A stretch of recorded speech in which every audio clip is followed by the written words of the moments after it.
நாடாளுமன்ற தேர்தலில் பாரதிய ஜனதா கட்சியின் சார்பாக போட்டியிடக்கூடிய வேட்பாளர்களில் சொத்து மதிப்பின் அடிப்படையில் குறைவான சொத்து மதிப்பு உடையவர்களுடைய விவரத்தை இந்த காணொளியில் காணலாம்.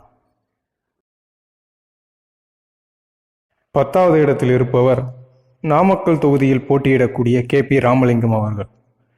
இவருடைய சொத்து மதிப்பானது 8,63,00,000 ரூபாய்கள். அடுத்தபடியாக 9வது இடத்தில் கன்னியாகுமரி தொகுதி வேட்பாளரான பொன் ராதாகிருஷ்ணன் அவர்கள் இருக்கிறார். முன்னாள் மத்திய அமைச்சரான இவருடைய சொத்து மதிப்பு 7,63,00,000 ரூபாய் என்ற அளவில் உள்ளது.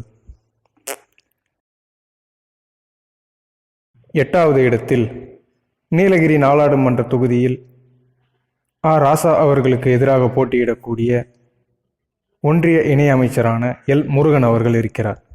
இவருடைய சொத்து மதிப்பு 4,28,00,000 ரூபாய்கள்.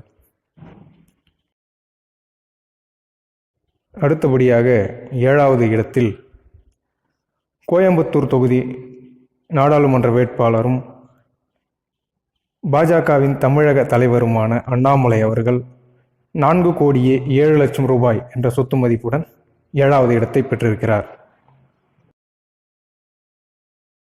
மதுரை நாடாளுமன்ற தொகுதியில் போட்டியிடக்கூடிய ஸ்ரீனிவாசன் அவர்கள் 3,50,00,000 என்ற சொத்து மதிப்புடன் 6வது இடத்தை பெற்றிருக்கிறார். திருவள்ளூர் தொகுதியில் போட்டியிடக்கூடிய பொன் பாலகணபதி அவர்கள்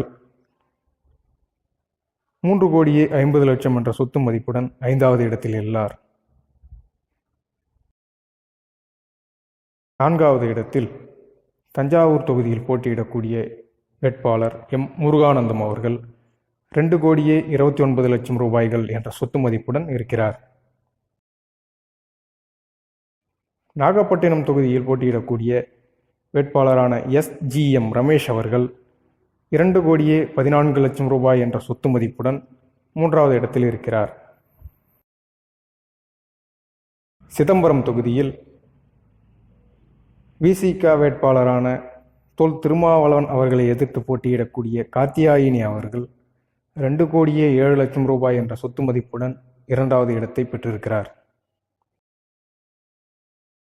முதல் இடத்தில் திருவண்ணாமலை தொகுதி வேட்பாளரான அஸ்வத்தாமன் அவர்கள் 60,00,000 ரூபாய் என்ற சொத்து மதிப்புடன் இருக்கிறார்.